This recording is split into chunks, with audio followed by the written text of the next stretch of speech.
কালীঘাটের হরিশ চ্যাটার্জি স্ট্রিট তা সারা রাজ্যের মানুষের কাছেই একটা আকর্ষণের বিষয় এবং স্বভাবতই 21শে জুলাই মানেই আবেগ, 21শে জুলাই মানেই আত্মত্যাগ, 21শে জুলাই মানেই ভালোবাসা তৃণমূলের কর্মী সমর্থকদের কাছে।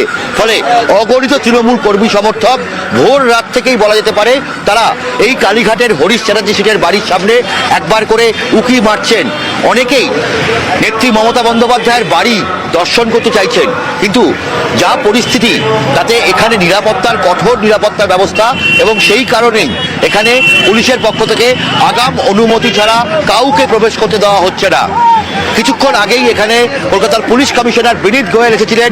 তিনি গোটা এলাকার নিরাপত্তা ব্যবস্থা খতিয়ে দেখেন এবং এখানকার যারা যারা পুলিশের আধিকারিকরা রয়েছেন তাদের সবার সঙ্গে কথা বলেন কোথাও কোনো রকম সমস্যা আছে কিনা। আর সকাল থেকেই একের পর এক মিছিল নেত্রীর বাড়ির সামনে দিয়ে অর্থাৎ হরিশ চ্যাটার্জি স্ট্রিট এবং হাজার রোডের সংযোগস্থল দিয়ে একের পর এক মিছিল যাচ্ছে, যেখান থেকে স্লোগান উঠছে শুধুমাত্র মমতা বন্দ্যোপাধ্যায়ের নামেই। এবং একইভাবে বলা যেতে পারে নেত্রী কখন বেরোবেন 21শে জুলাইয়ের মঞ্চের উদ্দেশ্যে সে সম্বন্ধে উৎসাহ কর্মীদের অগণিত। এবং যেটুকু জানা যাচ্ছে 12:30 থেকে 1টার মধ্যে নেত্রী মমতা বন্দ্যোপাধ্যায় বাড়ি থেকে বেরোবেন। তার আগে শহীদ পরিবারের সদস্যরা নেত্রীর সঙ্গে দেখা করবেন এই কালীঘাটের বাড়িতে।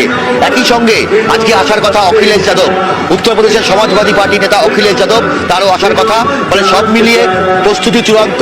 21শে জুলাইয়ের মঞ্চে কখন নেত্রী মমতা বন্দ্যোপাধ্যায় পৌঁছায় সেদিকেই উদ্গ্রীব অপেক্ষায় 21শে জুলাইয়ের মঞ্চে উপস্থিত লাখো জনতা। প্রিয়াঙ্কা। একেবারেই অভিজিৎ সেই জায়গাটা দেখতে পাচ্ছি আমি এই মুহূর্তে দাঁড়িয়ে রয়েছি ধর্মতলায়।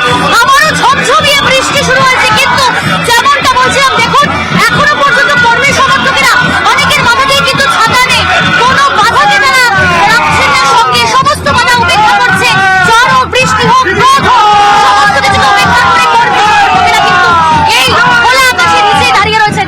এই মুহূর্তে আদিবাসী সম্প্রদায়ের মানুষজন এসেছেন, কর্মী সমর্থকেরা তারাও অত্যন্ত সুন্দর তাদের যে সাংস্কৃতিক ট্র্যাডিশনের নাচ কিন্তু তারা করছেন, সেই ছবিও কিন্তু আমরা তুলে ধরছি। এবং একই সঙ্গে এই মুহূর্তে ধর্মতলায় চারিদিকটা পুরো ঘিরে ঠাসা বলা যেতে পারে। আমি একই সঙ্গে বেশ কয়েকজনের কথা বলেছি, আবারও কথা বলার চেষ্টা করব। তার কারণ হচ্ছে দেখুন ছাতা যেমন ভিড় দেখা যাচ্ছে, কিন্তু সবার মাথায় কিন্তু ছাতা নেই এবং ছাতাগুলোও কিন্তু সেই ছাতার মধ্যেও কিন্তু দলীয় পতাকা যেমন দলীয় চিহ্ন রয়েছে অর্থাৎ দলীয় প্রতীক রয়েছে, সেই ছাতাগুলোর মধ্যেও কিন্তু লক্ষ্য করা যাচ্ছে। সুন্দরভাবে সেজে উঠেছেন কর্মী সমর্থকেরা, রঙিন এই ছবি। এত বৃষ্টি মাঝে ঝমঝমিয়ে বৃষ্টি এবং সেই বৃষ্টিকে উপেক্ষা করেই কিন্তু এই মুহূর্তে ধর্মতলায় কিন্তু রয়েছেন কর্মী সমর্থকেরা। আর কিছুক্ষণের অপেক্ষা, কালীঘাটের আপডেট দিলাম, তৃণমূল সুপ্রিমো কিছুক্ষণ পরে কিন্তু সেখান থেকে রওনা দেবেন। কারণ একটি স্বাভাবিক রাজনৈতিক দাবি, যে দাবি আজ মানুষের অধিকারে পর্যবেসিত হয়েছে, no voter ID card no vote, সেই পর্যবেসিত হয়েছে। সেই অধিকারের আজকে লড়াই আমরা 31 বছর ধরে, সেই যে লড়াইয়ের প্রার্থী তাকে সামনে রেখে শহীদদের স্মরণ করে এই রাজপথ দিয়ে আমরা হেঁটে যাই। আমরা মনে করি এই যে 3 জন শহীদ যারা শ্যামবাজার থেকে আমাদের সাথে মিছিলে হেঁটে গেছেন, মুরারি চক্রবর্তী, বন্দন দাস, বিশ্বনাথ রায়, আজও তারা আমাদের সাথে আছেন, আমাদের সাথে হেঁটে যান।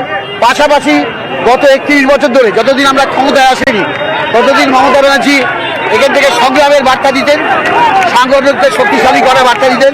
2010-এর পর থেকে সংগঠন পাশাপাশি প্রশাসনকে শক্তিশালী করে সমাজ কল্যাণমূলক কাজে যে কাজটা ওই শহীদদের আত্মার প্রতি যথার্থ শ্রদ্ধা হবে তার ঘোষণা করেন।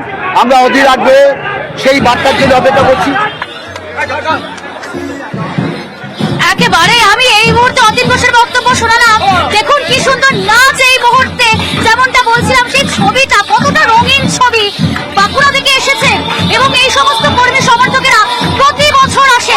একটু ছবিটা দেখুন, কথা আমি বেশি বলবো না, ছবি দেখুন আপনারা।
এবং শুধু তাই নয়, এখনো লোক আসছে শিয়ালদা থেকে, হাওড়া থেকে, বিভিন্ন জায়গা থেকে।